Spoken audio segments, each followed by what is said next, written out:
Good morning மக்களே.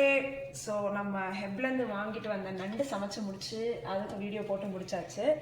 அடுத்தது இன்றைக்கி நம்ம பண்ண போகிறது ப்ரான். நல்ல பெரிய பெரிய ப்ரானாக இருக்குது. ஸோ இன்றைக்கி நம்ம இதை பண்ண போகிறோம். ஸோ எப்பயும் போல் நம்ம கோகோனட் ஆயில் தான். ஆக்சுவலாக நான் கோகோனட் ஆயில் சென்னையில் யூஸ் பண்ணவே இல்லைங்க. நான் நல்லெண்ணெய் தான் யூஸ் பண்ணுவேன். எனக்கு அங்கே நல்ல செக்கு நல்லெண்ணெய், கருப்பட்டி நல்லெண்ணெய் கிடைக்கும். எனக்கு அது இங்கே கிடைக்கிறது இல்லை. ஸோ அதுக்கு ஆல்டர்னேட்டாக இப்போ நாங்கள் கோகோனட் ஆயிலுக்கு மாறிட்டோம். ஆக்சுவலாக எங்களுக்கு இதனுடைய டேஸ்ட் ரொம்பவே பிடிச்சி போச்சு. ஸ்பெஷலி நான்வெஜ்ஜில் ரொம்ப நல்லா இருக்குது. ஸோ இதுவே இன்னும் நாங்கள் செட் ஆகிட்டோம் இப்போதைக்கு. ஸோ அப்பப்போ வாழ்க்கையில் அக்காமடேட் ஆகிறது நல்ல விஷயம்தான். ஸோ எது கிடைக்குதோ அதில் சந்தோஷமாக இருக்கிறது என்னுடைய பழக்கம். So I'm happy. ஸோ அடுத்து பட்டை, லவங்கம் போட்டு இது வெடித்த உடனே நம்ம வெங்காயத்தை போட போகிறோம். எப்பயும் போல தான். சின்ன வெங்காயம் எனக்கு கிடைக்கல, பெரிய வெங்காயம் தான். ஸோ நீங்கள் சின்ன வெங்காயம் போடுங்க, இன்னும் டேஸ்ட் அதிகமாக இருக்கும். ஸோ இது வெடித்த உடனே நம்ம அதை போட போகிறோம். ஸோ கோகோனட் ஆயிலை பற்றி நிறைய பேருக்கு ஒரு தப்பான அபிப்பிராயங்கள் இருக்குது. அதாவது கோகோனட் ஆயில்னால் ஃபேட் அதிகம், ஏன் நம்ம அதை யூஸ் பண்ணணும் அப்படின்லாம். இந்த ஆயில் ஃப்ரீ குக்கிங் இதெல்லாம் நிறைய வருது. ஆனால் தப்பாக இது நிறைய ஒரு மிஸ்கம்யூனிகேஷன்ஸ். ஸோ கோகோனட் ஆயில் ரொம்ப ஆக்சுவலாக நம்மளுடைய தமிழ் கல்ச்சருக்கும் நம்ம பாரம்பரியத்துலேயும் பல வருஷமாக பல காலமாக யூஸ் பண்ணிகிட்டு இருக்க ஒரு பொருள். இது அவ்வளோ நல்லது. இது ஹை பாயிலிங் பாயிண்ட் இருக்கிற ஒரு எண்ணெய். அதாவது எவ்வளோ சூடும் தாங்கும். அது பேட் கொலஸ்ட்ரால் இல்லாமல் இது குட் கொலஸ்ட்ரால் இருக்கிற ஒரு எண்ணெய். ஸோ இது கண்டிப்பாக இது நம்மளுடைய ஹெல்த்துக்கு, ஹார்ட்டுக்கு எல்லாம் ரொம்ப நல்ல விஷயம். ஸோ இது நீங்கள் கண்டிப்பாக சேர்த்துக்கோங்க. இது தப்பான விஷயம் கிடையாது. யாராவது அதை பற்றி உங்களுக்கு தப்பாக சொன்னால் நீங்கள் சொல்லுங்கள். அவங்க கேரளா சேச்சியெல்லாம் இதான் யூஸ் பண்ணுறாங்க. அவங்க அவங்க ஹேரையும் அவங்க ஸ்கின்னையும் போய் பாருங்கள்.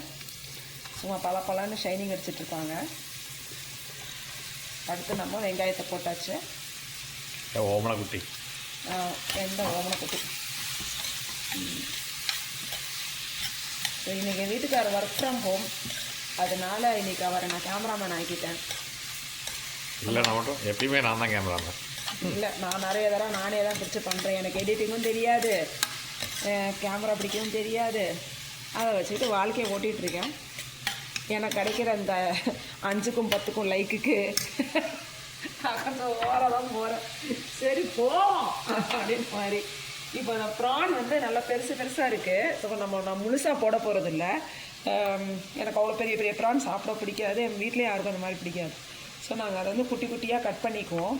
அப்போ தான் உங்களுக்கு நல்ல டேஸ்ட்டும் நல்லாயிருக்கும். மசாலா ஆமாம், மசாலாவும் நல்லா இறங்கும்.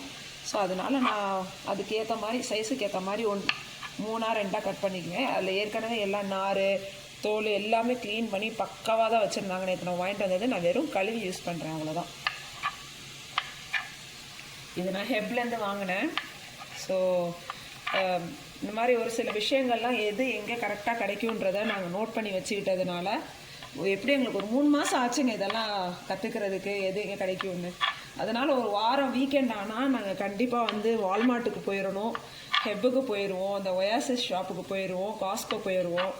கண்டிப்பாக போயே ஆகணும். எதுக்குன்னா ஒன்று ஒரு இடத்துலேருந்து நாங்கள் வாங்குவோம், காசை மிச்சப்படுத்தணுன்ற ஒரு எண்ணத்தினால. ஸோ அடுத்து நான் இன்னொரு வீடியோ மினிமலிசமில் போடலான்னு இருக்கேன். அதாவது நம்ம எவ்வளோக்கு எவ்வளோ கம்மியான யூசேஜ், அதாவது நம்மளை சுற்றி இருக்கிறதுலையும் எவ்வளோ கம்மியாக இருக்கணுமோ அப்படின்றதுக்கு நான் ஒரு வீடியோ போட போகிறேன். ஸோ மினிமலிசம்னா என்னதுன்னா தமிழில் மினிமலிசம்னா குறைவில் சிக்கனம் இல்லை, சிக்கனம் கிடையாது. மினிமலிசம்னா குறைவில் நிறைவு. அதாவது நம்ம இப்போ எங்கள் வீட்டில் நீங்கள் பார்த்தீங்கன்னா பாத்திரங்களும் கம்மியாக இருக்கும். ஃபர்னிச்சர் சுற்றி காமிட்டேன்னா எங்கள் ஹாலை பாருங்கள். ஒரே ஒரு கவுச்சு, ஒரு டிவி, அவ்வளோதான். இதுக்கு மேலே டேபிளோ சேரோ பெட்டு இதுவோ அதுவோ எதுவுமே கிடையாது. அதே மாதிரி பாத்திரங்களும் ரொம்ப கம்மி தான். எங்களுக்கு தேவையான ஒரு 4-5 தட்டு, 4-5 சட்டி, இது போதுமானதாகவே இருக்குது எங்களுக்கு. இதை தவிர எனக்கு நிறைய தேவைப்படலை. இதை பற்றி நான் உங்களுக்கு ஒரு டீட்டெயிலான வீடியோ போடுறேன். அதுவும் நாங்கள் எல்லா விஷயமும் நான் பட்டு தெரிஞ்சதுனால இதை நான் உங்களுக்கு ஷேர் பண்ணணும்னு நினைக்கிறேன். கண்டிப்பாக மினிமலிசமில் நான் ஒரு வீடியோ கண்டிப்பாக போடுவேன், ப்ரூஃபோடு போடுவேன். நீங்கள் கண்டிப்பாக பாருங்கள். ஸோ ஆக்சுவலாக நம்ம வந்து ப்ரான் கிராப் ரெண்டுமே வந்து எல்லா மசாலா எல்லாமே போட்டு முடித்து நல்லா மசாலாலாம் கொதிச்சதுக்கப்புறம் அதை போடணும். எதுக்குன்னா ப்ரானும் கிராபும் உங்களுடைய குக்கிங் டைம் ரொம்ப கம்மி. நம்ம கறி மாதிரி எல்லாம் கிடையாது. ஸோ சிக்கன் மட்டன் மாதிரி கிடையாது. இதனுடைய குக்கிங் டைம் ரொம்ப கம்மி.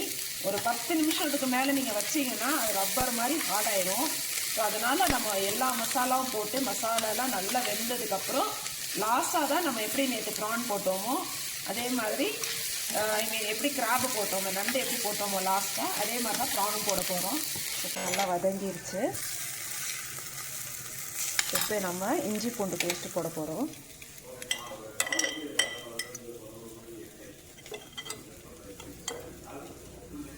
ஒரு ஸ்பூன், நல்லா ஒரு பெரிய ஸ்பூனாகவே போட்டுக்கிறேன். ஏன்னா நம்ம ப்ரான் நிறையா இருக்கிறதுனால. அடுத்தது நம்ம தக்காளி போட்டுக்கலாம். தக்காளி போட்டாச்சு. இப்போ அடுத்து நம்ம மஞ்சத்தூள்,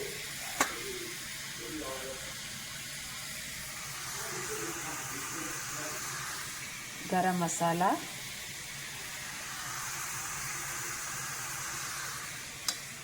தனி மிளகாய் தூள், மல்லித்தூள்.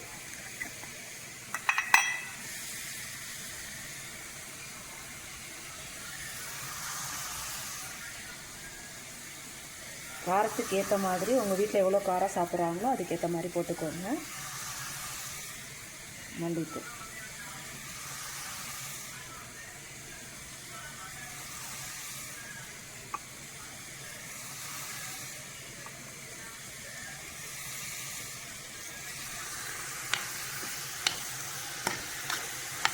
இதை நல்லா வதங்க விடுங்க. இப்போ உப்பு போட்டு இதை நல்லா வதங்க விடுங்க. நல்லா இது இந்த தக்காளியெல்லாம் நல்லா வதங்கி சாஃப்ட் ஆனதுக்கப்புறம் ஓரளவுக்கு எண்ணெய் விட்டதுக்கப்புறம் நீங்கள் உங்களுடைய ப்ரானை போடலாம். சால்ட்டும் போட்டுட்டேன். இப்போ கொஞ்சோண்டு இதில் தண்ணி விட்டு இதை கொஞ்சம் நல்லா வதங்க விடுங்க. ஸோ இதில் நம்ம வந்து புளியோ தேங்காயோ இதெல்லாம் எதுவுமே போட போகிறதில்ல. இதில் வந்து நிறைய தக்காளி தான் நம்ம போடுவோம். தக்காளி வெங்காயம் நிறைய போடுவோம். இஞ்சி பூண்டு போடுறோம். இது வந்து உங்களுக்கு நல்லா தொக்கு மாதிரி ஆயிரும்.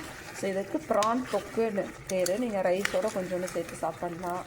ரோட்டி, இட்லி, தோசை அதோடலாம் சாப்பிட்லாம். ரொம்ப செம்ம டேஸ்ட்டாக இருக்கும். இது என்னுடைய ஃப்ரெண்டு வந்து எனக்கு சொல்லி கொடுத்த ரெசிபி. அவள் வீட்டில் சாப்பிட்டு அவ்வளோ சூப்பராக இருந்ததுனால அடுத்தடுத்து அவளை மாதிரியே நான் சமைக்க ஆரம்பிச்சிட்டேன்.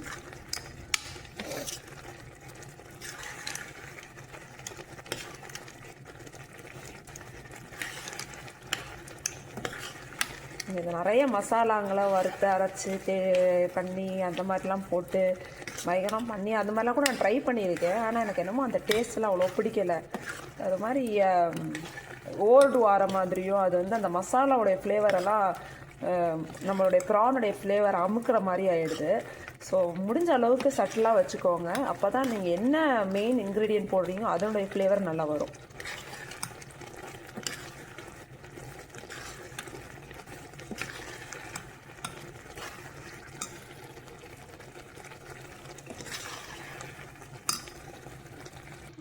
ஸோ பாருங்கள், இப்போ வந்து நல்லா எண்ணெய் விட்டுருச்சு. ஓரளவுக்கு நல்லா இந்த மசாலாலாம் வதங்கி வந்துருச்சு. இப்போ நீங்கள் உங்கள் ப்ரானை எடுத்து போட்டுருங்க. போட்டுட்டு ஒரு 10 மினிட்ஸ் சிம்மர் பண்ணி இறக்கிடுங்க. அதுக்கு மேலே இது வேணாம். ஏன்னா ப்ரான் வந்து ரொம்ப சீக்கிரமாக குக் ஆகும். நம்ம வேறு நல்லா குட்டி குட்டியாக வேறு கட் பண்ணிட்டோம். ஸோ அதனால் சீக்கிரமாகவே குக் ஆயிரும். இல்லைனா வந்து நீங்கள் இதுக்கு மேலே வச்சு ரொம்ப நேரம் வச்சிட்டிங்கன்னா அது மாதிரி ரப்பர் மாதிரி எலாஸ்டிக் மாதிரி ஆயிரும். அப்புறம் டேஸ்ட் நல்லா இருக்காது. ஸோ நல்லா சாஃப்ட்டு ப்ரான் வேணும்னா உங்களுக்கு உங்கள் கிரேவி நல்லா குக் ஆனதுக்கப்புறம் போடுங்க. இப்போ ஒரு 10 மினிட்ஸ் வச்சிங்கன்னா உங்களுக்கு சூப்பரான ப்ரான் தொக்கு ரெடி ஆயிரும். இவர் விட்டுட்டு போயிட்டாரு கேமரா என் கையில் கொடுத்துட்டு. இப்படி தான் பாதி வீடியோக்கு வந்தார். பாதி வீடியோக்கு அவருக்கு கால் வந்துருச்சு. சரி பாப்பா பார்க்கலைன்னா இங்கே அந்த சாப்பாடு வரும். அவர் பொழப்ப பார்க்க போயிட்டாரு. நான் ஏன் பொழப்ப பார்த்துட்ருக்கேன். நீங்கள்லாம் நல்லா ஆரோக்கியமாக சாப்பிட்றீங்களா? என் வீடியோவை எந்த ஊர்லேருந்து நீங்கள் பார்த்துட்ருக்கீங்க?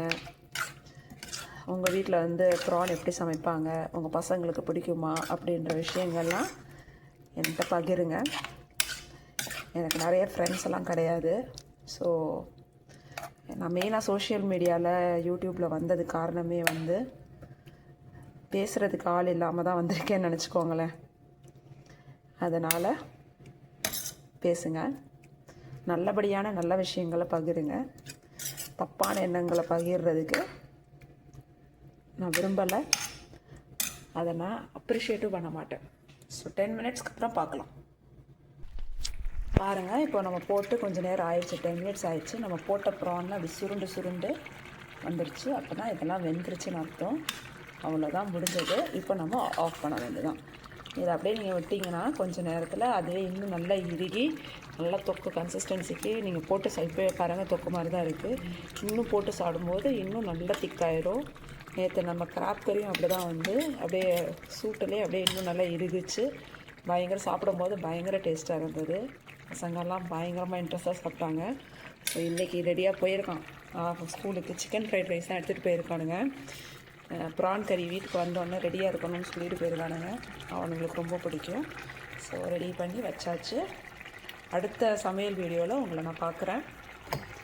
ஸோ ஃபாலோ பண்ணுங்கள், சப்ஸ்கிரைப் பண்ணுங்கள். எல்லோரும்